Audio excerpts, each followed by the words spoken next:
Assalamualaikum warahmatullahi wabarakatuh. Bismillah, alhamdulillah, asyhadu an la ilaha illallah wa asyhadu anna Muhammadan abduhu wa rasuluh. Allahumma shalli ala Sayyidina Muhammad wa ali Muhammad wa barik wa sallim. Ayyuhal hadirun ittaqullaha haqqa tuqatih wa la tamutunna illa wa antum muslimun. Hadirin rahimakumullah, syukur kita panjatkan kehadirat Allah Subhanahu wa taala. Dengan rahmatnya kita bisa berkumpul dalam keadaan sehat walafiat. Yang sakit sehingga tidak bisa hadir kita doakan mudah-mudahan disembuhkan oleh Allah Subhanahu wa taala. Amin. Salawat wa salam semoga tercurah kepada teladan kita semua, Nabi besar Nabi Muhammad sallallahu alaihi wasallam. Hari Senin ba'da maghrib Rasul makan kurma 3 biji. Ya Rasulullah, saum. Kata Rasul, ya, hari ini hari kelahiranku, karena itu aku saum pada hari ini. Siapa yang mencintaiku maka saumlah pada hari kelahiranku. Bapak Ibu, mulai saat itulah orang-orang yang ingin mencintai Nabi sering saum pada hari Senin sampai sekarang.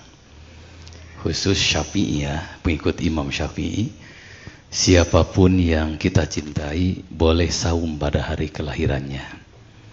Ibu cinta suami, ya, saumlah pada hari kelahiran suami. Saya bapak cinta sama istri, saumlah pada hari kelahiran istri kita. Makanya istri jangan terlalu banyak, capek saumnya. Cinta sama anak, saumlah pada hari kelahiran anak kita. Jadi kalau anaknya 11 tuh Senin, Selasa, Rabu, Kamis, saum tiap hari. Khusus Syafi'iyah.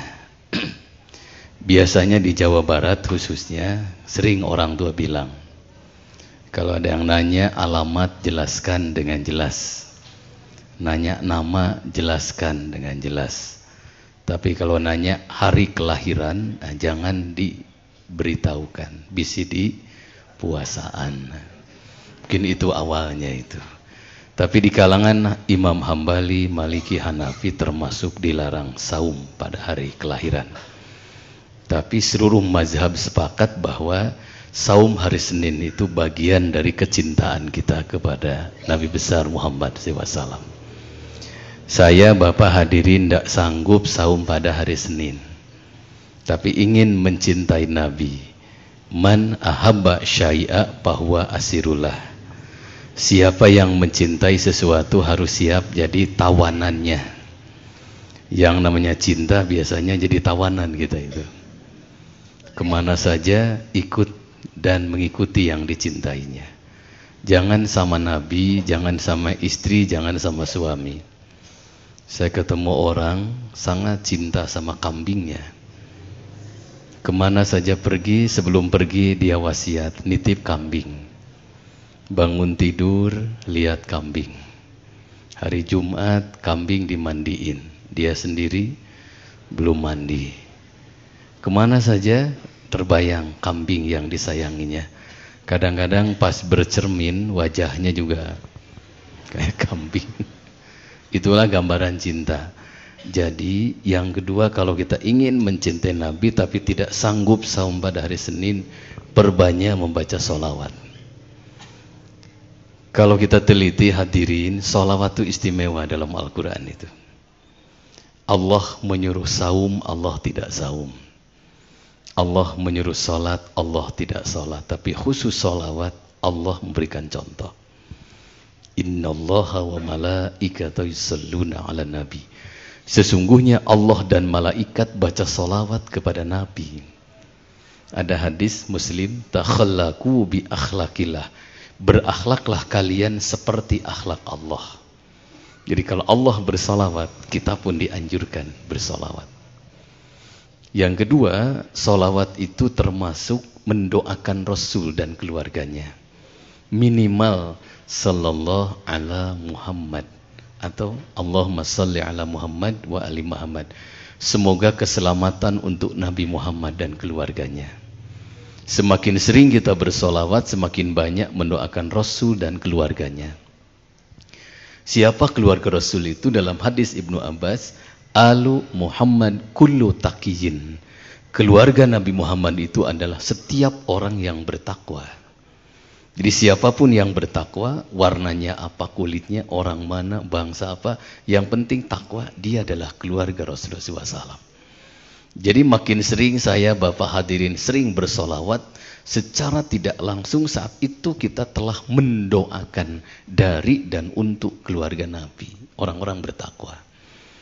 Berarti boleh jadi saya, Bapak hadirin, sahabat semua sehat karena solawat orang lain. Makin banyak bersolawat secara tidak langsung, hablum minanas, antara orang yang bertakwa terjalin dengan baik. Jadi solawat itu punya dimensi sosial yang luar biasa. Ketiga, solawat itu ternyata akan menghapuskan dosa-dosa kita. Aksiru minas solati alayya. Perbanyak kalian bersolawat kepadaku. Fa inna solatakum alayya maghfiratul lidzunubikum. Sesungguhnya salawat kalian kepadaku akan menghapuskan dosa-dosa kalian. Lihat dalam kitab Mukhtarul Hadis itu ada khusus bab solawat. Jadi makin sering kita bersolawat, makin banyak dosa-dosa kita berguguran.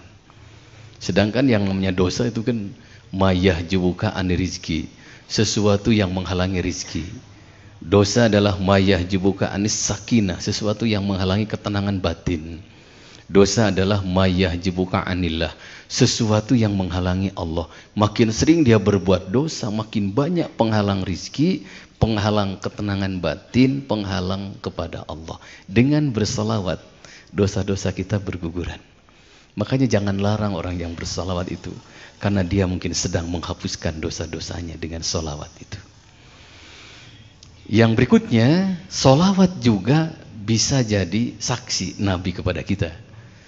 Aksiru minas solati alayya. Perbanyak oleh kalian solawat kepadaku. Fi yaumil jum'ah. Pada hari Jumat. Wa lailatil jum'ah. Atau pada malam Jumat. Malam ini. Wa man fa'ala zalika. Siapa yang mengerjakan amalan itu. Syahidan. Rasul menyaksikan. Jadi hadirin, ada dua yang dipastikan masih utuh jasadnya ketika wafat. Satu orang yang mati syahid. Ketika kita ziarah ke makom Sayyidina Hamzah di Bukit Uhud, di situ beliau dimakamkan dengan Abdullah bin Jasdin, salah satu sahabat yang setia.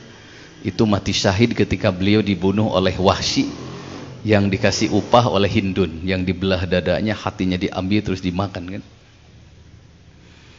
Dimakamkan di situ. Beberapa puluh tahun kemudian Madinah itu banjir. Jadi tertutup lumpurlah makam Sayyidina Hamzah.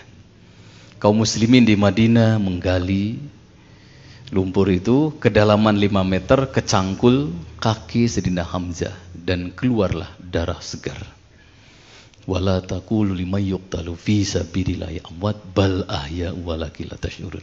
Jangan kau katakan mati orang yang mati syahid itu, mereka tuh hidup tapi engkau tidak menyadari. Makanya dalam salat Badar kan kita minta wasilah li ahlil badri ya Allah. Itu maknanya. Yang kedua, para nabi dan rasul. Jadi ketika kita bersolawat, saat itu Rasul hadir. Makanya di kalangan Syafi'iyah kalau bersolat itu sambil berdiri karena menghormati Rasulullah SAW. Kemarin ada jamaah saya sembunyi di Raudhah tuh di dekat tiang tobat itu. Apa yang dibaca? Salawat. Sallallahu ala Muhammad, sallallahu ala Muhammad. Terus saja dari jam 1 malam sampai adzan awal. Kurang lebih 3,5 jam. Setelah itu Ustaz saya sujud, ya Allah, buktikan bahwa salawatku didengar oleh Rasulullah SAW. Tiba-tiba yang nepuk pundaknya gini, saya lihat gini, Ustaz katanya, potongan orang Arab, cakep katanya. Tapi saya lihat sorot matanya, saya silau katanya. Saya sujud lagi, ya Allah, buktikan bahwa salawatku didengar oleh Rasulullah. Ngetuk lagi gini, dilihat lagi ternyata orang yang sama. Saya ngedip, dia sudah hilang entah kemana. Siapa Ustaz itu? Saya bilang, wallahu alam, mungkin Rasulullah SAW. Bagusnya Kang, saya bilang, bekas tepukan itu dicium. Kalau harum minyak wangi itu Rasul. Kalau bau remasan itu orang Indonesia, saya bilang. Nyumput didinya. Ini syahidan, Rasul tuh menyaksikan gitu lah. Makanya kalau orang melarang sholawat tuh udah terlalu itu. Sama dengan tidak mau dihadiri Rasulullah SAW. Lihat orang tua dulu tuh, kalau tiba adzan pergi ke masjid. Ayo ke masjid. Kofiah rapi-rapi. Kan ada hadis, solu bil wikor. Salat kalian dengan sopan. Kalau kofiah dianggap sopan, pakai kofiah. Kalau nyisiran dianggap sopan, coba sebelum sholat nyisir yang rapi. Jadi kadang-kadang rambut nggak disisir, kopiah nggak dipakai. Salat terganggu rambut kan. Allahu Akbar, samiallahu liman hamidah. Aneh kadang-kadang begitu. Bahkan dalam hadis Siti Aisyah, Rasul menyebut sopan itu apa? Pakai minyak wangi. Karena beliau itu tidak pernah pakai minyak wangi kecuali satu, mau tidur dengan istri tercintanya. Jadi maaf ibu bapak yang sudah menikah, disunahkan suami istri itu sebelum tidur tuh pakai minyak wangi. Itu disunahkan. Jadi kita kan masih banyak yang pakai remason gitu. Badan remason ini tempel koyo. Wah udah tambah keung jangga kamar teh itu. Nah, ketiga mau ke masjid. Nah, bereskan sholat berjamaah apa? Salaman kan, salawatan. Bukti apa? Cinta kepada Rasulullah SAW. Inna minasyi'ri hikmah. Sesungguhnya dalam syair itu ada pendidikan.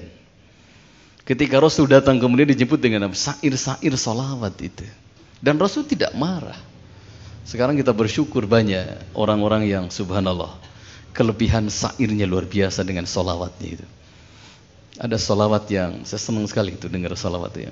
Ya Nabi salam alaika, ya Rasul salam alaika, ya Habib salam alaika, salawatullah alaika. Sama-sama ya. Ya Nabi salam alaika, ya Rasul salam alaika, ya Habib salam alaika, salawatullah alaika. Saya ketika ketemu dengan yang melantunkan salawat itu, Ustaz gimana? Berkah salawat. Wah Ustaz, 2 bulan saja uang miliaran rupiah. Dan kaset saya banyak dibajak itu di Singapura, kaset solawat.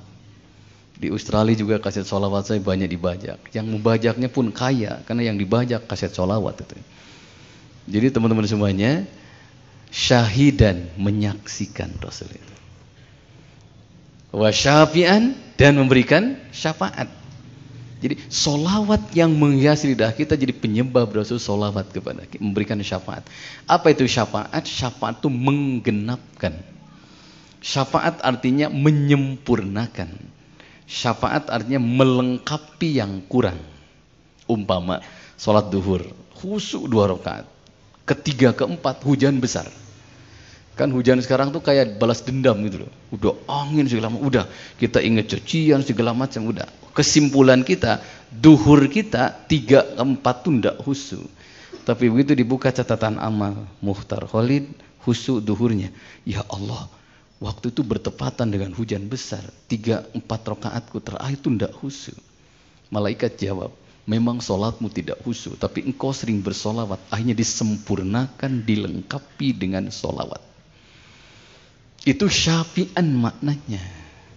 Seorang istri kurang baik sama sempurna kepada suaminya, seorang suami kurang baik sama istrinya, insya Allah dengan sering bersolawat akan disempurnakan, akan dilengkapi, akan digenapkan dengan solawat yang menghiasi lidah kita.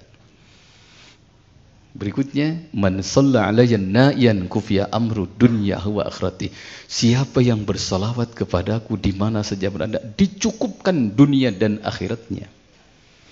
Itu hadis Tirmizi itu. Jadi ada rezeki yang diberikan Allah setelah bersolawat. Saya pulang dari Surabaya itu, ternyata yang ngundang itu orang yang kaya. Ketemu di Cikampek. Sebulan itu 1,5 miliar. Tambah udangnya di mana-mana. Saya pulang ngobrol dengan bertiga, saya, istrinya dan beliau, pulang dari Cikampek itu. Pak, saya bilang, kaya, rajin ibadah, ya Allah, syukur saya luar biasa. Kan udah kaya, rajin sholat, kata orang Sunda kayung yun gitu loh. Ini sudah miskin, tidak sholat, sempurna itu miskinnya itu. Di dunia sangsara, di akhirat balangsa. Ada apa Pak Kiai katanya? Ya resepnya apa sih? Nanti akan saya ceritakan sama jamaah di Bandung. Tanyalah sama istri saya katanya. Istrinya cerita, Ustadz, suami saya rezekinya dilapangkan itu. Pertama, kalau memberi kepada orang, dia berikan uang barang itu dengan ramah. Ketika ada yang minta-minta layak dikasih, dia ke pinggir mau dia turun, dielus kepala, so didoain ya katanya. Coba lihat dalam Al-Quran, engkau ramah kepada setiap orang lebih baik daripada memberi bil manni wal adha, sambil menyakiti. Silahkan Bu minta sama suami, Pak maaf untuk listrik, suami ngasih sambil marah, nih katanya. Ibu enak nggak Bu? Enggak. Sama ibu juga harus paham kalau suami minta, ibu ngasih sambil marah, suami nggak enak juga. Mas sekarang malam Jumat, tah, pekwe olangan, cenah. Itu ramah suaminya. Saya merenung, oh ini mungkin. Jadi kalau saya Bapak hadirin sering bersedekah, sering zakat, sering infak, katanya akan membuka pintu rezeki. Tapi kenapa rezeki sirit banget? Itu susah banget. Mungkin memberinya tidak ramah. Satu. Nah, kedua, kata istrinya, suami saya itu Ustadz, tiap malam Jumat atau hari Jumat ngumpul dengan karyawannya apa? Bersolawat kepada Nabi. Dari mulai ba'da Isya paling telat sampai jam 10. Solawat aja. Itu yang dimaksud man shalla alayya na'iyan kufiya amru dunya wa akhirati. Siapa yang bersolawat kepadaku di mana saya berada dicukupkan dunia dan akhiratnya. Oh itu, apa yang dibaca? Ya macam-macam katanya. Ada yang Mubarija, ada yang Ibrahimiyah. Yang paling pendek, Sallallahu ala Muhammad, Sallallahu ala Muhammad. Siapa yang baca salawat itu, insya Allah 70 rahmat Allah turun kepada orang itu. Bahkan siapa yang baca itu, insya Allah rutin bisa ketemu mimpi dengan Rasul. Kan ada orang Syria datang kepada Nabi, ya Rasulullah, ayahku ingin ketemu dengan engkau. Bawa ke sini ayahmu itu. Beliau sedang sakit. Udah pulang, bacalah ini. Sallallahu ala Muhammad, Sallallahu ala Muhammad. Berminggu-minggu, berbulan-bulan, malamnya mimpi ketemu dengan Rasulullah SAW. Lihat dalam kitab 100 Salawat Fadilah dan Manfaatnya. Ada tuh kisah itu. Kedua, Pak. Ketiga, kata istrinya, suami saya dibuka pintu rezeki oleh Allah itu karena dia taat kepada orang tuanya. Orang tuanya almarhum berwasiat, kalau engkau ingin dibuka pintu rezeki, jangan mengkhianati pasanganmu. Punten, kalau saya bapak jangan mengkhianati istri yang sudah nikah. Kalau ibu-ibu jangan mengkhianati suami. Ada hadis, al-khiyanatu tajzibul faqra. Khianat itu akan mendatangkan kemelaratan. Kalau bapak lihat yang cantik di luar, pulang ke rumah, karena yang di rumah pun bentuknya sama. Ibu kalau lihat yang cakep di luar, segera pulang ke rumah, karena yang di rumah pun bentuknya sama.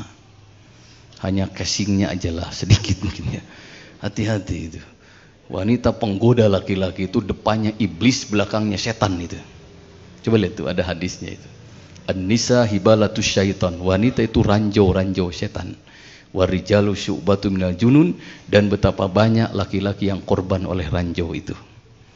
Kalau wanita yang goda, kalau laki-laki yang goda, ar-rijalu buaya darat. Wan nisa'u syu'batu minal junun. Tunggu dua. Saya terus terang mendengar kisah si bapak. Oh ini yang dimaksud. Al-khiyanatu tajibul faqra. Khianat itu akan mendatangkan kemelaratan. Ala kulli ahyin, dalam segala urusan. Coba kalau pedagang mengkhianati pembelinya, pasti langganan pada hilang lah. Oh duku Palembang Pak Haji, paling berapa Mang? 15.000. Oh lebih mahal, bener.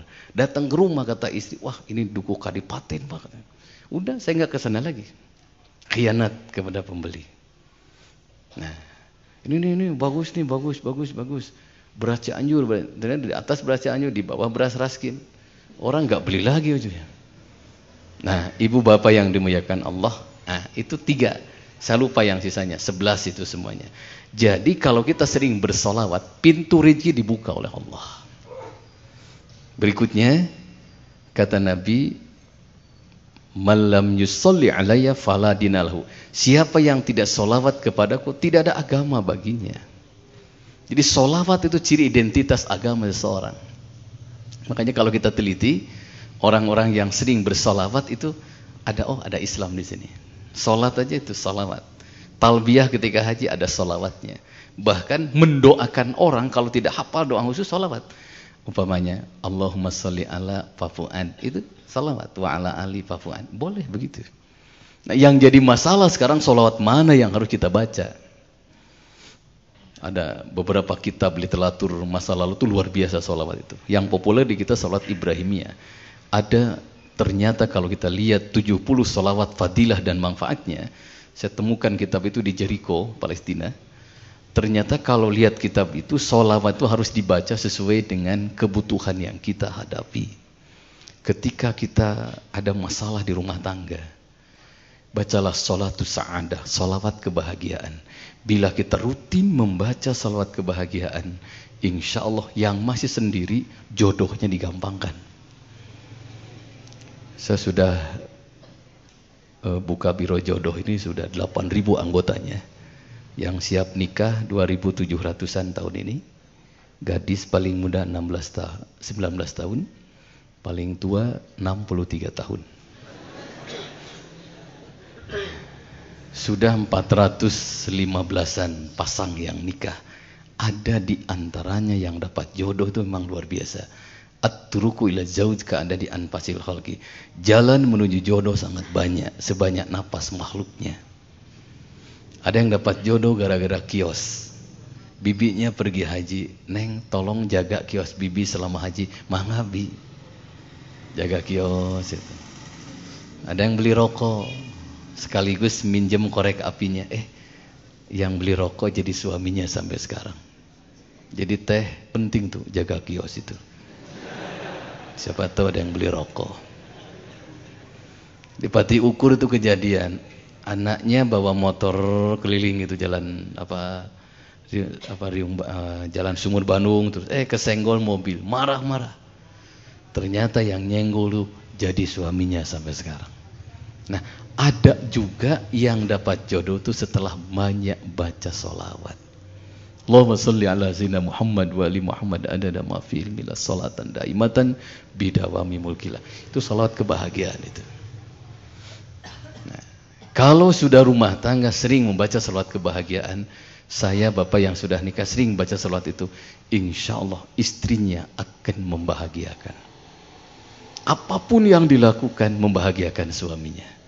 Makanannya membahagiakan suaminya. Lihat kitab Duratun Nasihin itu ada khusus bab fadilah nyiapkan makanan kepada suami. Siapa yang nyiapkan makanan kepada suaminya satu jenis makanan, kataballahu laha alfa hasanah, si wanita itu akan mendapatkan 1000 kebaikan. Satu jenis makanan, Bu. Kalau ibu nyiapkan sambal, rukun nyambal itu kan ada 12, Pak. Kita hitung, cengek, terasi, gula, garam, tomat, bawang, jeruk, coet, mutu, nu nyamelna, ngagibegna, ngasa anak yang 12 tuh. 12 kali 1000, 12.000. Jadi ibu kalau ingin dapat pahala, nggak usah repot. Ibu siapkan sambal tiap hari. Insya Allah itu. Nah, ketika saya bapak menikmati masakan istri kita, bahagia. Untuk membahagiakan itu jembatannya sholawat. Apalagi pakaiannya bahagiakan suami. "Mah, undangan besok." "Oh iya, Pak, baju yang mana Mama?" 20 tahun yang lalu bapak lihat Mama pakai baju hijau. Ya Allah, cantik sekali. Saat itu pakai baju hijau, jalan di tengah sawah. Kelihatan perpecahan suku, nyaroromeheun maksudnya. Udah mah hari ini undangan pakai baju hijau. Inna ahabbal a'mal ilallah ba'dal faraid idhurus surur ala zawj.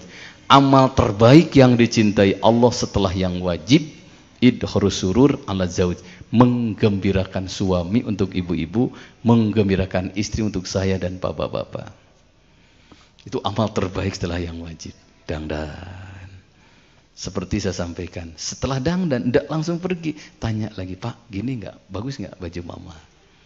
Ya, lumayan mah. Istri gini aja, ya Allah, kok dangdan 2 jam disebut lumayan. Ah, berarti suami belum nyaman. Dangdan lagi. Gimana Pak sekarang?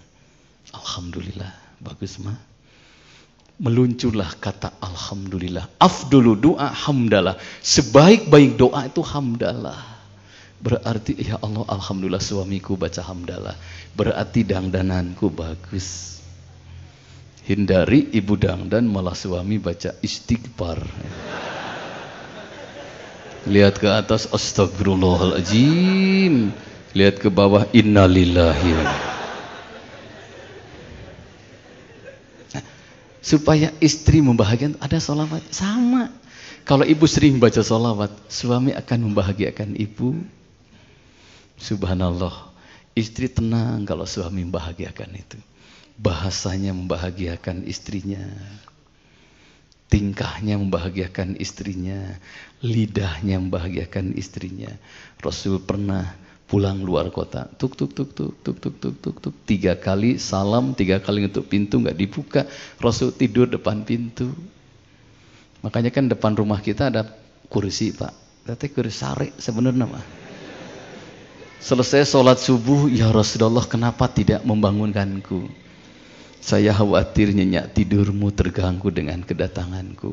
Muslim adalah man salimal muslimuna milisanihi wayadihi. Siapa saja muslim yang lain yang merasa nyaman dengan lisannya dan perbuatannya. Jadi kalau Muhtar Khalid, bapak-bapak ingin jadi muslim yang baik, minimal bikin istri itu nyaman. Ini kan banyak, buka,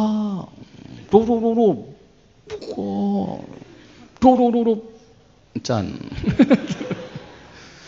Bapak sabar, adik baru tidur. Oh, keliling ke pipir, ke jendela kamar. Dibuka, bukan terima kasih sama istrinya. Malah membentak kayak bangke aja. Masa bangke bisa buka pantok? Al-Islamu rifku, Islam itu santun, Islam itu ramah, Islam itu someyah, Islam itu harus ditampilkan dengan sejuk dan bikin nyaman. Jangan bersihkan langit sementara bumi masih kotor. Apa maknanya? Dengan orang lain kok begitu akrab, begitu baik, tapi dengan istri sendiri nggak akrab, dengan suami nggak akrab. Ada ibu-ibu dengan orang lain nggak akrab, ketemu tukang ojek akrab, nangkep. Kesian labuh Nah, supaya suami kayak gitu katanya ada sholawatnya. Makanya Ustadz Ghazali almarhum guru kita semua pernah cerita sama saya. Kenapa orang tua dulu rumah tangannya rukun? Jarang kedengaran bertengkar, apalagi sampai ada istilah KDRT. Sekarang sampai muncul undang-undang kekerasan di rumah tangga. Kenapa? Ini saking parahnya sekarang ini. Sudah 37 ibu sekarang yang meninggal oleh suaminya. Jadi ibu yang belum menikah penting dari sekarang tuh belajar karate, belajar silat, penting itu. Sudah 19 bapak yang meninggal oleh istrinya. Dulu tuh nggak pernah kedengaran bertengkar sampai cerai. Apa kata Pak Ghazali almarhum? Baheula cana ayi dengan khas bahasa Sunda. Nikah itu baca Quran dulu. Minimal dari Al-Hakumut sampai An-Nas. Pengantin tuh ikut ngaji loh. Sedangkan yang namanya baca Quran di rumah, apa kata Rasul? Aksiru min tilawatil Quran fi buyutikum. Perbanyak oleh kalian baca Quran di rumah-rumah kalian. Kenapa ya Rasulullah? Fa innal baital ladzi la yuqra'u fihil Quran yaqillu khairuhu. Sesungguhnya rumah yang tidak kedengaran Al-Quran di dalamnya sedikit kebaikannya. Apa maknanya? Sedikit tenangnya, sedikit tentramnya, sedikit damainya, berantem terus. Wa yaksuru syaruhu, lebih banyak kejelekannya. wa yaqidu ala ahli, dan penghuninya akan ditimpa berbagai kesusahan. Hadis Nabi itu. Kedua, pengantin datang waktu nikah dijemput dengan sholawat. Saya merenung gitu ya. Oh iya. Sekarang sudah mulai lupa orang itu. Jadi punten, kalau mau nikah tuh bagus. Pesan dari sekarang, jemput dengan sholawat. Lihat kitab 70 sholawat fadilah dan manfaatnya. Kapan waktu yang bagus baca sholawat? Salah satunya ketika menjemput tamu. Ketika bersalaman. Coba lihat. Kalau kita salaman dengan orang Madura yang salah itu, Allahumma shalli ala Muhammad. Memang begitu. Orang Arab tuh kalau berantem, kita rangkul. Shallu ala Nabi. Urun pasayana. Beda aja yang orang Indonesia, tambah parah. Gobruk teh kalau der pasaya. Shallu ala, sholawat kepada, berhenti berantemnya. Saya waktu ngaji ke satu daerah, ada pernikahan, pengantin datang, dijemput dengan sisingaan. Ya saya bilang, ya kumaha ya sebenarnya. Amun wani kusinganyaan sekalian sok. Tamahan ku anjing edan kan ya sok meh rahmah. Sholawat itu. Ah, 3 katanya Ayi, dulu itu pengantin itu di mana nikahnya? Di masjid. Coba dari Majalaya dulu tuh pengantin pakai delman ke Masjid Agung. Maaf, Majalaya Bandung tuh kan cukup jauh. Delman tuh bukan kendaraan nyaman loh. Delman tuh kendaraan bermodal. Modal. Delman itu. Dari Lembang itu pakai delman pengantin ke Cipaganti masjid. Dari arah timur tuh menuju masjid, nikahnya di mana? Di Cicahem, Kaum. Makanya ada orang Sunda, sok sing jarunun, sing nepi kabale nyungcung. Apa maknanya? Masjid. La nikaha illa fil masjid. Tidak ada nikah yang paling sempurna kecuali di masjid. Sekarang banyak orang sudah mulai lupa itu. Quran, sholawat, masjid. Akhirnya begitu nikah, oh saya baca sholawat, saya nikah di masjid, saya baca Quran. Kalau menyakiti istri atau suami, berarti mengotori kesucian Quran, sholawat, dan masjid. Awet ujungnya. Sekarang kan yang cerai itu, aduh. Makanya teman-teman semuanya penting bisa sampaikan. Karena untuk mendapatkan sakinah, mawaddah, warahmah itu maaf, tidak cukup dengan uang yang banyak. Tidak cukup dengan rumah yang mewah. Tidak cukup dengan mobil yang mewah. Kalau rumah yang mewah, uang yang banyak, mobil yang mewah, jadi jaminan kebahagiaan di rumah tangga, maaf, harusnya tidak ada artis yang cerai. Coba, artis kurang apa? Ada, maaf, kelompok artis 2 bulan sekali pergi ke Italia. Hanya beli minyak wangi. Saya waktu ngaji di satu kelompok, namanya pengajian Lentera, itu artis semua. Aduh kok gini Kang suasana. Biar aja Ustaz katanya. Kalau ketemu laki perempuan tuh rangkulan, saling peluk gitu. Saya begitu masuk udah baca ayat kursi udah takut kepeluk ya. Karena parfum luar negeri 2 meter udah harum gitu ya. Begitu masuk, ya Allah harum gitu. Beda dengan masuk ke sini. Maaf ya. Ini kan bukan artis ya. Tapi apa jaminan uang banyak, parfum luar negeri, awet rumah tangga? Tidak. Kenapa? Lupa sholawat. Saya kadang-kadang kaget tuh, alat kecantikan. Waduh, sekarang ini ya Allah ya Rabbi. Lipstik saja itu. Coba lihat, akang-akang yang sudah punya istri, yang banyak uang tentunya. Coba lihat. Lihat alat kecantikan istri kita itu. Itu pasti jumlah warna lipstik, pasti sejumlah warna baju itu. Iya. Kalau bajunya merah, merah lipstiknya itu. Roknya hitam, bibir bawah merah, bibir atas. Sehingga jurik tungtungnya teh. Jaminan awet enggak. Sholawat sudah lupa. Keriput Ustaz. Salon banyak sekarang. Ada salon khusus pipi yang keriput itu ditarik ke belakang. Dikumpulkan di napunuk tadi. Cantik lagi. Ngan panon pindah ke gigir. Gak jaminan awet. Kegemukan Ustaz, sedot lemaknya. Jadi langsing lagi. Nggak jaminan awet. Kenapa? Dia lupa energi sholawat. Makanya kenapa Allah nyuruh saum, Allah ndak saum. Allah nyuruh zakat, Allah ndak zakat. Tapi khusus sholawat. Allah memberikan contoh. Innallaha wa malaikatahu yusholluna 'alan nabi. Allah baca sholawat, malaikat baca, kita pun dianjurkan baca sholawat. Kenapa? Tidak semata-mata bentuk cinta kepada Rasul, tapi sholawat jadi solusi di rumah tangga. Makanya kalau ada masalah di rumah tangga, udah sholawat. Kalau yang sering baca Quran, baca surat Al-Qamar. Coba lihat dalam tafsir Ad-Durrul Mansur itu, hadis Ibnu Abbas, siapa yang sering baca surah Al-Qamar ditambah dengan sholawat kebahagiaan, insya Allah wajahnya akan bercahaya seperti bulan purnama. Tapi dibaca semua, bukan komar, kan gitu dibaca semua. Dan insya Allah Bapak Ibu, pengalaman beberapa orang yang telah mengamalkan yang lebih tua dari kita, ternyata sayang kepada istri, sayang kepada suami, langgeng, tidak dibatasi usia, tidak dibatasi banyak uang atau tidak punya uang. Kan banyak, maaf, ketika muda sayang itu wajar. Istri kita tuh masih cantik kok. Nah itu kol-kolah kubro tuh cantik kok. Nah, begitu nikah punya anak satu, coba lihat, berubah itu kan, beda. Anak 2, E-nya 2, beda. Anak 3, E-nya 2, A-nya 7, beda. Sekali-kali Pak, maaf yang sudah nikah, sekali-kali supaya tambah sayang sama istri, bangunlah jam 3. Wudu, terus syukrul wudu. Coba sebelum tahajud, tatap istri kita tercinta itu dengan nurani yang baik. Tatap, ya Allah, istriku jadi ruksak begini.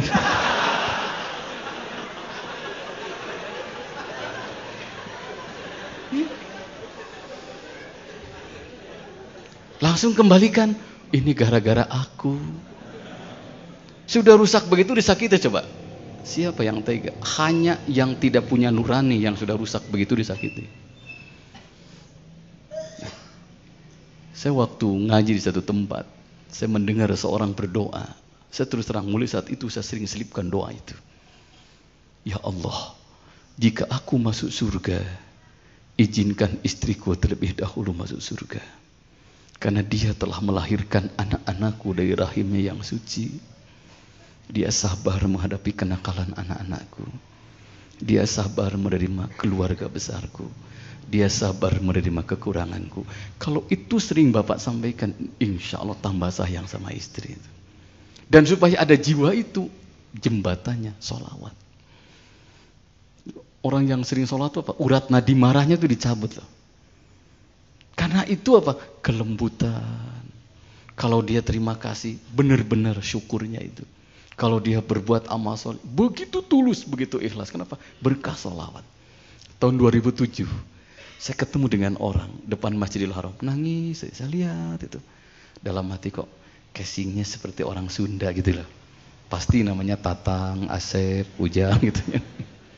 Besoknya rangkul saya, ajengan, Tipayun badai ka Madinah. Kata betul langsung. Dari mana? Dari Lembang katanya. Oh, dia cerita, saya nggak nyangka loh Pak Ustadz bisa berangkat haji cepat ini. Rumah saja belum punya, motor aja belum lunas. Terus satu saat saya pakai motor dengan istri tercinta, melewati jalan ada pohon pisang yang menghalangi, saya bongkok gini. Ketika saya bongkok gini, saya merenung, gimana kalau ada mobil lewat? Tafakkaru sa'atin khairun min ibadati lailatin. Tafakkur sesaat untuk merenung, membantu orang lain lebih baik daripada ibadah semalam suntuk.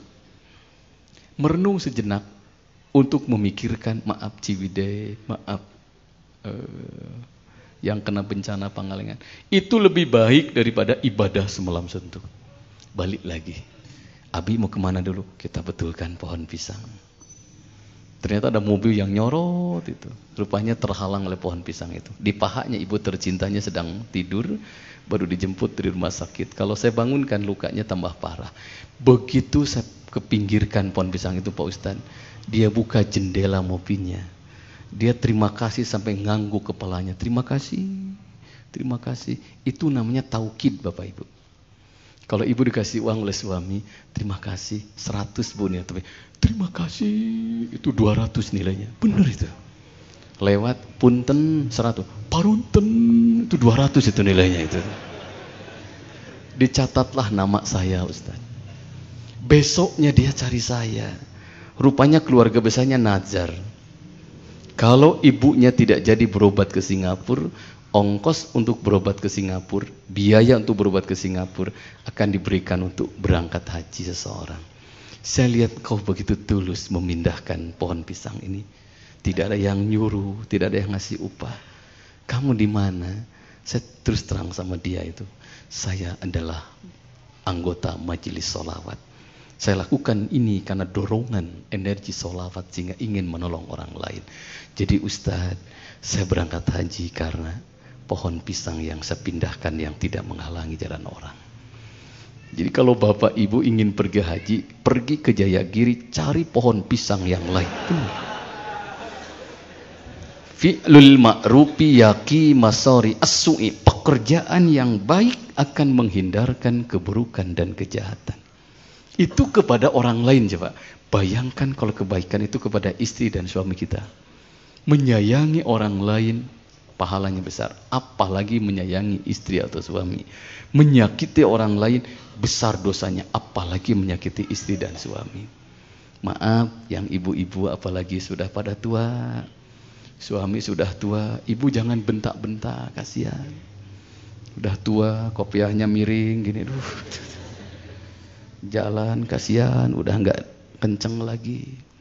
Pakai celana di kamar, serot. Ibu segera bantu, Pak, bantu sama mama. Ini banyak ibu, lihat aja gini. Mau kemana sih si Burayot? Gitu. Ada ke suami begitu. Burayot oleh-oleh dari leles tuh. Maaf, saya dulu ngaji ke sana. Ustadz Cicalengka macet. Dengan kondisi begini mungkin 3 jam baru nyampe. Ini ada waktu 1,5 jam. Kang, batalin aja lah ngajinya. Aduh, gak enak, jamaah udah ngumpul. Udah gini aja lah. Saya istiharah dulu, saya masuk Masjid Mujahidin Jalan Sancang, setelah itu saya baca Al-Kahfi 1-10. Kalau ada kesulitan yang sangat di luar jangkauan akal, tidak salah, dawamkan itu Al-Kahfi 1-10. Alhamdulillahillazi anzala 'alal 'abdil kitaba wa lam yaj'al lahu iwaja sampai Rabbana atina min ladunka rahmah wa hayyi' lana min amrina rasyada itu. Beres istiharah dan baca itu, saya merenung gini. Terbayang rumah sakit Muhammadiyah waktu itu. Kang, gini aja lah, tidak usah dijemput, saya akan ke rumah sakit Muhammadiyah mau nyewa ambulan. Bener loh mas, pakai ambulan tuh jalur kanan terus aja tuh, nyampe 1 jam ke Leles itu.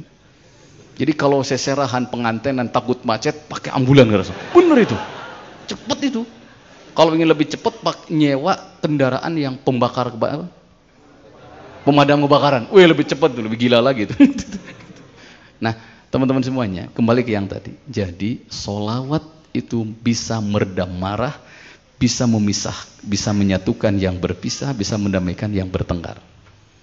Itu energinya luar biasa. Ada masalah, ini kenapa sudah mulai lupa? Sholawat, lihat Mumparija terakhir itu, yang sholawat ilmu itu. Maaf, walaupun sudah tua, para kiai jarang yang pikun, coba teliti. Itu berkah sholawat. Bahkan saya ketemu dengan seseorang, anaknya 13, pinter, soleh-soleh. Tidak ada yang menyusahkan orang tua. Beasiswa. Yang terakhir dari Belgia. Pak A, saya bilang anak banyak, soleh, pinter, masih kurang. Anak 1 nakal, kiamat rumah tangga. Ada apa Ustadz kesini? Saya mau nanya, resepnya apa sih? Supaya anak pinter, soleh. Ubun-ubunnya dielus katanya tiap pada sholat subuh. Bacalah sholawat. Allahumma salli ala sayyidina Muhammad wa ali Muhammad fi kulli lamhatin wa nafasin bi'adi kulli ma'lumilak. Saya pulang, saya amalkan. 3 anak saya sudah sekolah, alhamdulillah. Rata-rata ya 5 besar. Saya ceritakan sama teman-teman kuliah, saya punya ilmu nih. Kalau ingin anak kalian pinter, saya bilang, coba elus-elus kepalanya sambil baca sholawat. 14 orang berhasil, ke-15 gak berhasil. Ji, sudah saya bacain katanya, tapi kenapa anak saya bodoh terus? Saya kontak. Ini Pak, ada yang udah dielus mas kepalanya, baca sholat ilmu tapi masih bodoh. Kalau sudah dielus kepalanya sambil baca sholat ilmu masih bodoh, itu sudah turunan katanya.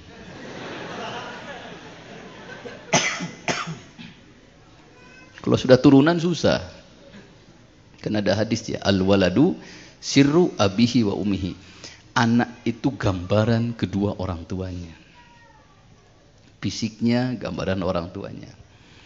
Saya hidung pesek, nyari istri yang mancung.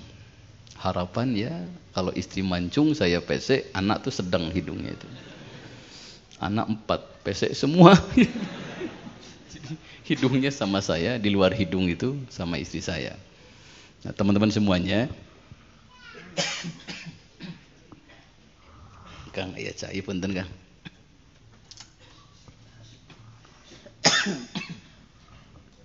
Ya, kalau kita sering sholat tidak akan lupa ayat-ayat Quran yang sudah hafal. Min jumlati junubi kabair, termasuk sejumlah dosa besar itu ayat Quran yang sudah hafal terus lupa. Baca kulhu saja kan, kalau nggak pernah dihafalkan tuh bisa lupa. Qul huwallahu ahad, Allahu la ilaha illa huwal hayyul qayyum. Ke ayat kursi itu nyambungnya. Nah kalau sering baca sholawat itu insya Allah tidak akan lupa. Iya Kang, betul.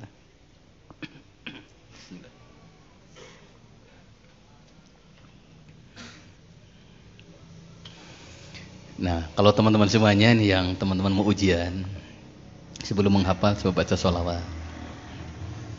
Dan ini termasuk dianjurkan dalam hadis-hadis. Dan itu bukti kecintaan kepada Rasul.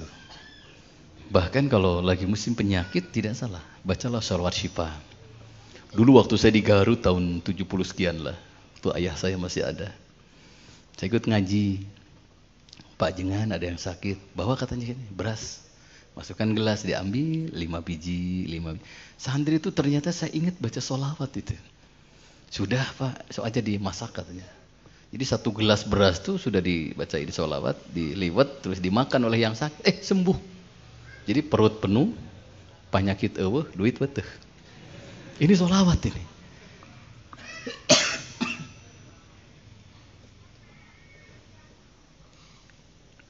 Dan masih banyak yang lainnya. Silahkan cari buku 70 sholawat fadilah dan manfaatnya, ada di situ. Atau 100 sholawat fadilah dan manfaatnya. Saya lupa ada di mobil, belum saya fotokopi, tapi saya fotokopi. Jadi cinta sama Rasul itu silahkan 1 saum hari Senin, 2 perbanyak baca sholawat. Hari Jumat, malam Jumat, atau ada waktu senggang, silahkan bersolawat terus. Insya Allah makin sering kita bersolawat, kita solawat 1 kali, Allah baca solat 10 kali. Kita solawat 10 kali, Allah baca solat 100 kali kepada kita. Itu lihat hadis Muslim. Tidak sanggup saum pada hari Senin, solawat juga tidak sanggup. Ingin mencintai Nabi. Yang kedua, kalau ingin mencintai Nabi, saum hari Senin tidak sanggup, solawat tidak sanggup. Yang ketiga, cintailah masjid.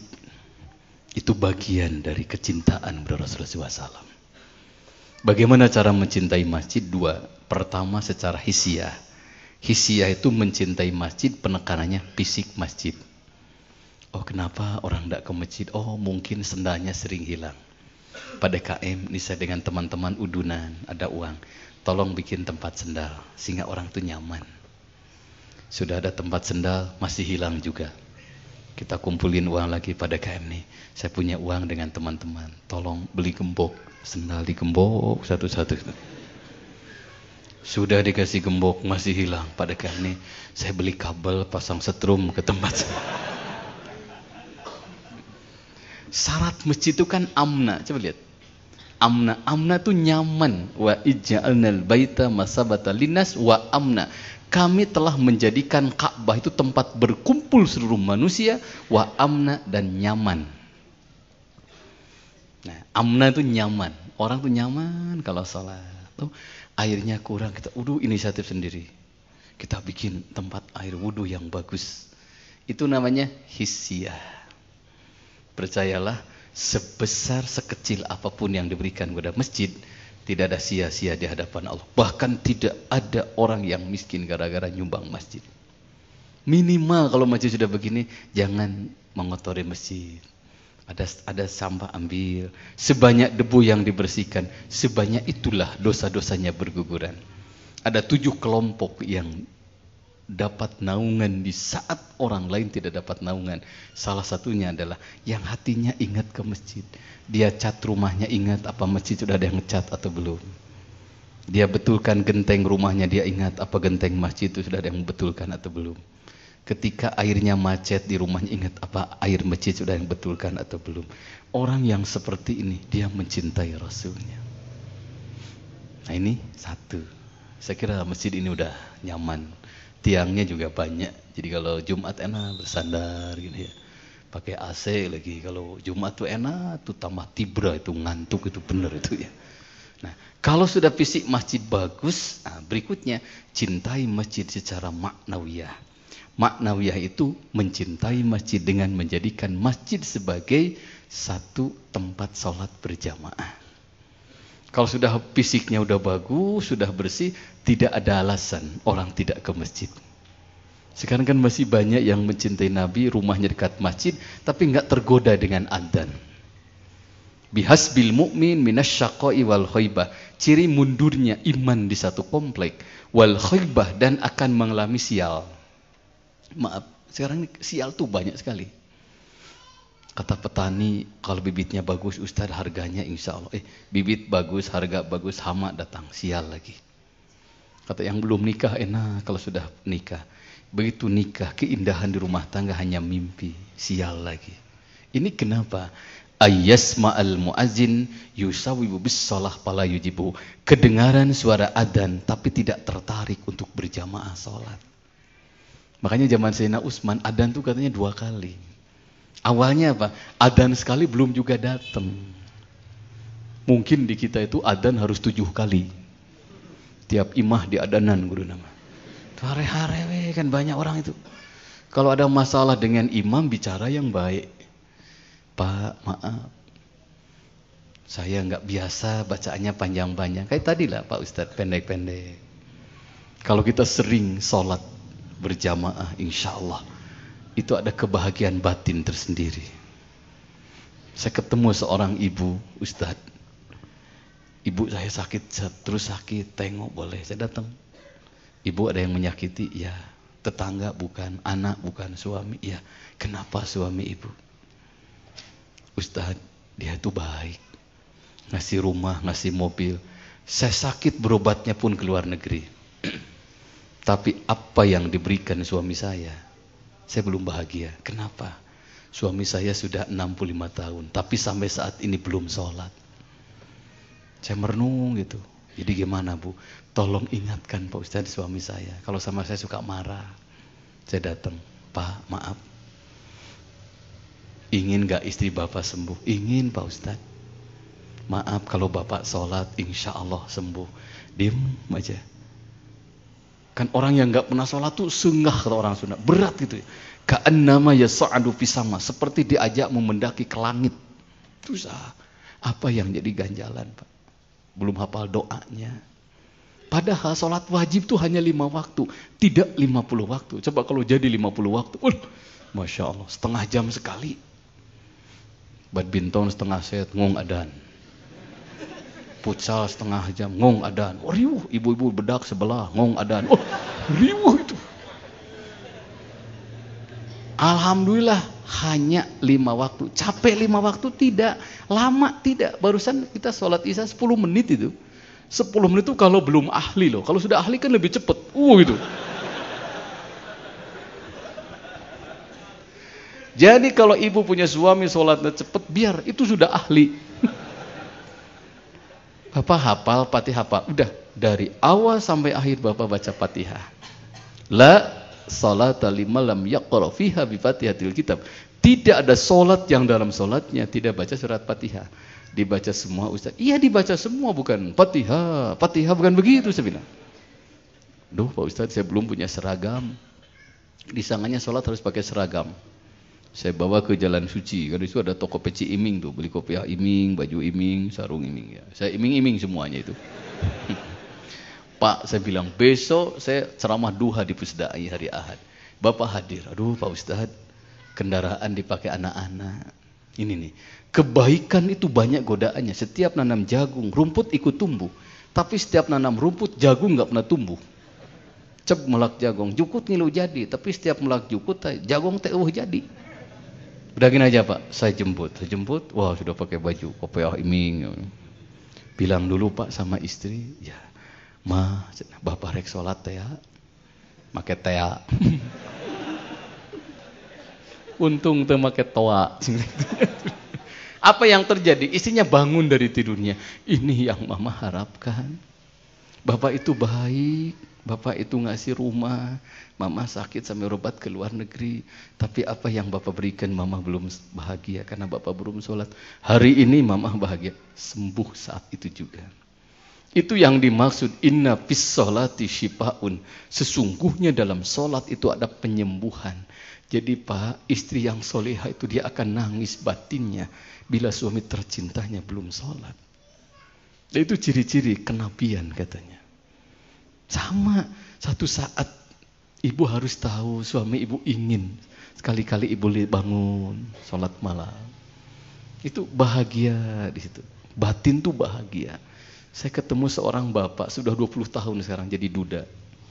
Baru pensiun. Saya kaya, rezekinya berlimpah. Saya sering manggil dugem ya, duda gemes gitu. Satu saat pulang, Pak Ji, kenapa nggak nikah lagi? Nggak ada izin dari anak-anak. Enggak Ustaz. Saya terus terang berat kepada almarhumah. Dia istri saya, dia ustadzah buat saya. Terus terang, saya lihat tahu Islam itu dari istri saya. Begitu saya nikah, dilatih sholat tahajud. Tiap malam, habis tahajud, pergi ke masjid subuh bersama. Habis sholat subuh, sarapan bersama. Habis sarapan, duha lagi bersama-sama. Siapa yang sholat tahajud, nyambung subuh, nyambung duha, sederajat dengan pergi haji. 2 jam Pak Ustadz sebelum wafat, istri saya manggil saya. Pak, mau sarapan apa? Udah mah, yang ada aja. Maaf Pak, suami yang baik itu begitu. Kalau ditanya, cari yang meringankan istri. Di rumah ada apa? Ada roti dengan madu. Udah itu aja lah. Saya Ustadz menikmati roti dengan madu. Istri saya bilang, Pak, mama gak akan nemani sampai selesai. Minta izin, mau duha duluan. Ya, pakai mukena, wudu, pakai mukena, sujud, sholat duha. Enggak bangun lagi Pak Ustadz, terus meninggal dunia. Ternyata malam tadi tahajud yang terakhir kalinya dengan saya. Dia nyiapkan roti dengan madu yang terakhir kalinya untuk saya. Dia baik Pak Ustadz. Tidak mungkin perannya diganti oleh wanita lain. Jadi yang diingat itu ternyata itu nafkah rohaninya Bu. Bukan lipstik, bukan bedaknya, tapi sholat berjamaahnya. Jadi besok ibu bikin roti dengan madu ya. Terus sholat duha. Terus pararah. Aduh, maaf. Meninggalnya bukan karena madu dan roti. Kebenaran gitu ya dongeng.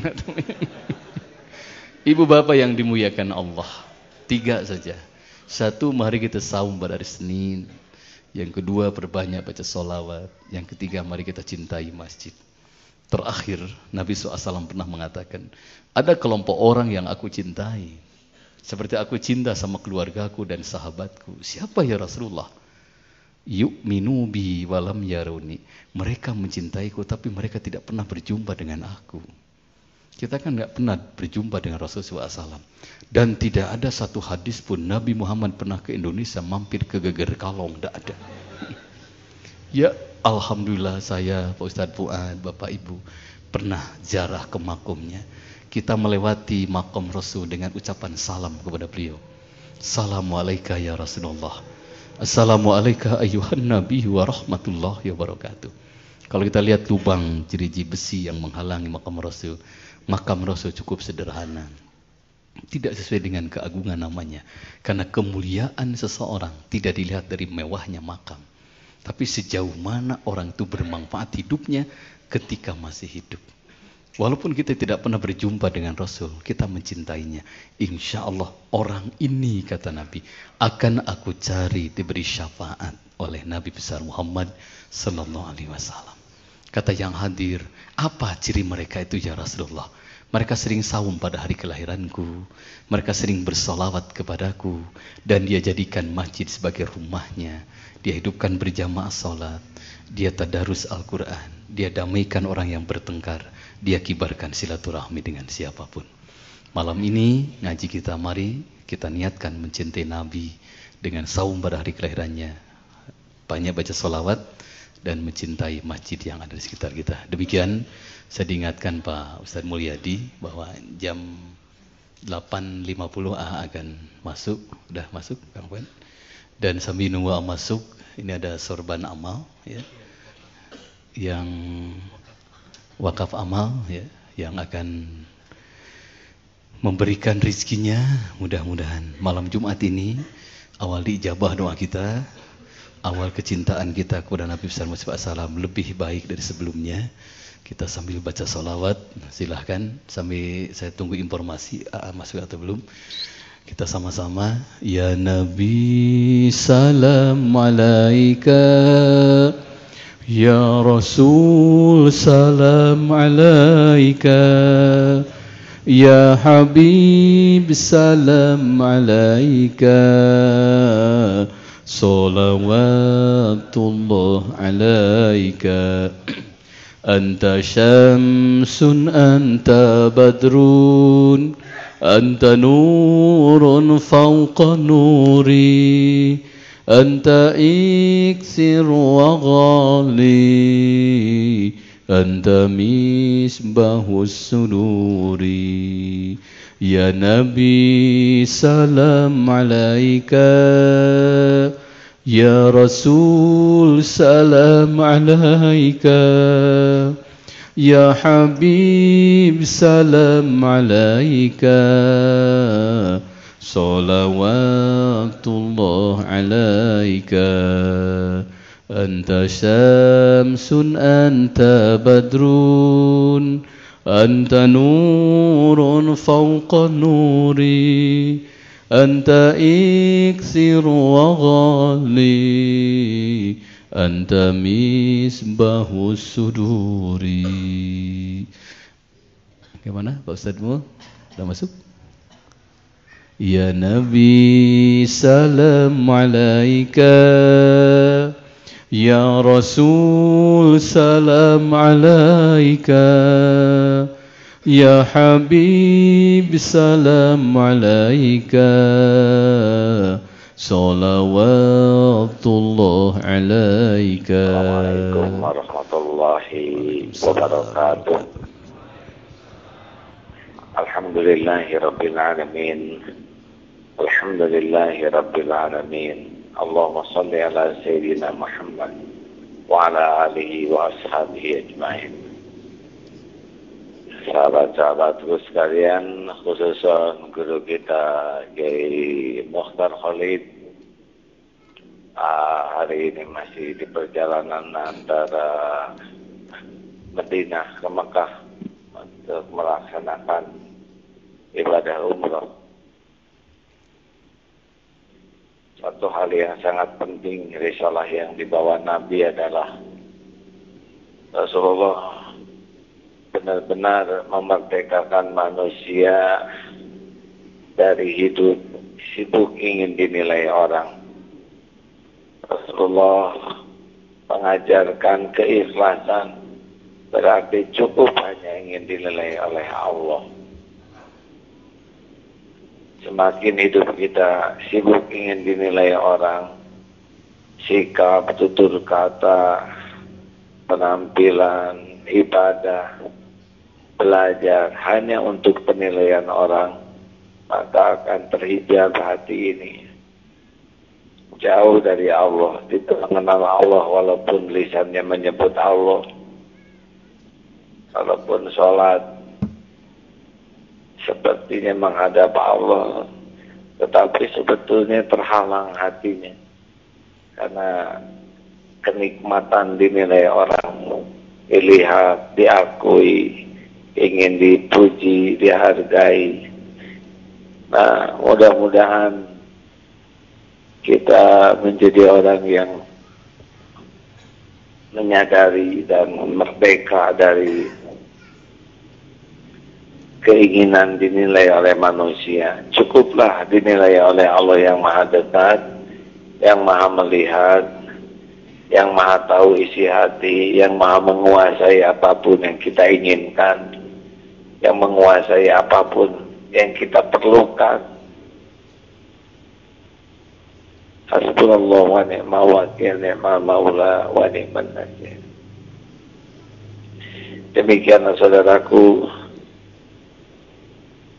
Rasulullah tak hiraukan pujian ataupun cacian, yang penting benar-benar. Walaupun benar tetapi hina, dicaci, difitnah, tapi Rasulullah konsisten, istiqomah, dan akhirnya pada waktunya kemenangan Allah berikan, menang tanpa bisa dihalangi siapapun. Seyogianya kita istiqomah, kita akan ada yang memuji, mencaci.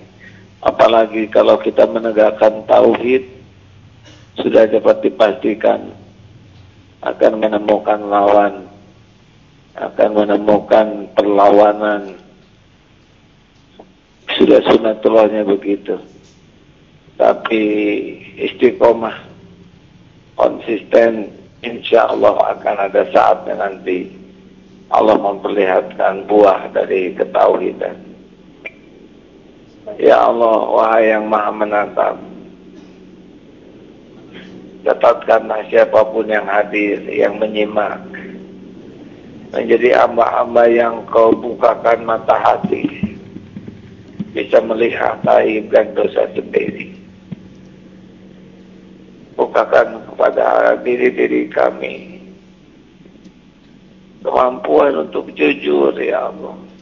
Jujur melihat siapa diri ini. Jangan biarkan kami tertipu oleh pujian makhlukmu yang membuat kami menjadi penipu atas diri kami sendiri. Ya Allah, catatkan siapapun yang hadir ini menjadi hamba-hamba yang Engkau karuniai, walaupun saling, hati yang benih, hati yang bersih, hati yang terpaut hanya padamu, hati yang tidak pernah silau oleh dunia, tidak tertipu oleh nafsu. Ya Allah, catatkan siapapun yang hadir ini menjadi hamba-hamba yang Kau jamu di Baitullah. Berikan nikmatnya beribadah di tanah suci-Mu. Allahumma ja'alna hajjan mabrura wa sa'yan mashkura wa dhanban maghfura. Ya Allah, Engkaulah penguasa lahir batin kami. Kabulkan siapapun yang bermunajat, memohon. Engkau berjanji hamba yang di perjalanan menjadi saat mustajabnya doa. Hamba mohon padamu, kabulkanlah ya Allah. Siapapun yang memohon pada amin. Hadirin, mintalah kepada Allah yang maha dekat. Amin ya Allah. Tiada Tuhan selain Allah, maha menatap, maha mendengar, maha mengabulkan doa yang tidak pernah mengecewakan peminta.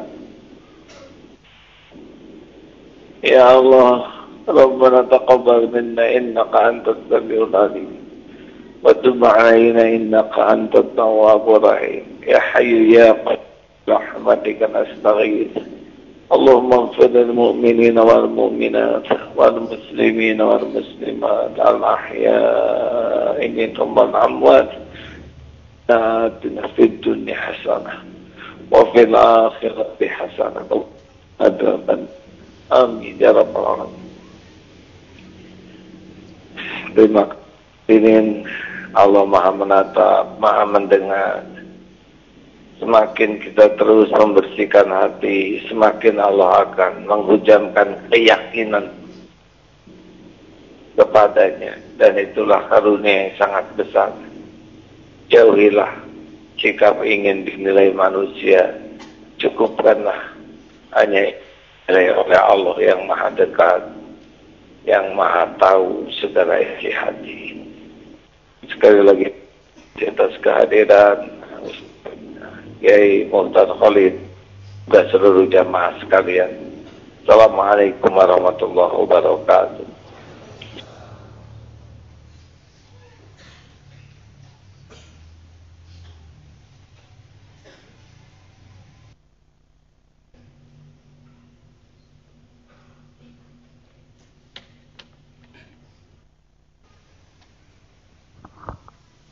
sahabat semuanya, ada waktu yang bagus di akhir kita berdoa ini malam Jumat, dan insya Allah doa kita dijabah. Ada hadis mengatakan, bersujudlah kalian, Allah dekat ketika kalian sedang sujud. Fa'aksiru doa, dan perbanyaklah kalian berdoa di situ. Kita akhiri dengan sujud, sehingga minta apa yang kita inginkan kepada Allah. Allah menyaksikan kita dan pasti akan dijawab doa-doa kita. Kita baca istighfar, kemudian minta apa yang kita inginkan. Saya persilahkan. Bismillahirrahmanirrahim. Allahu Akbar.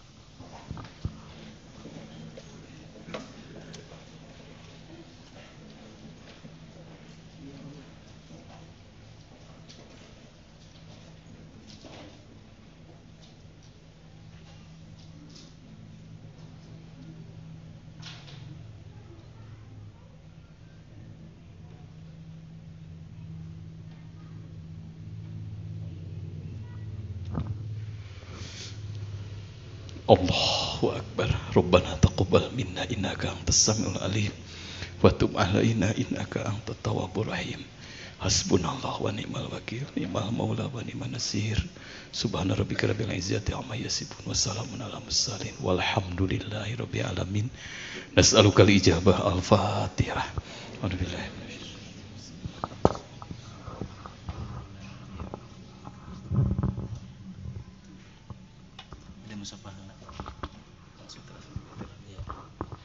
Terima kasih kepada Kiai Haji Mukhtar Khalid.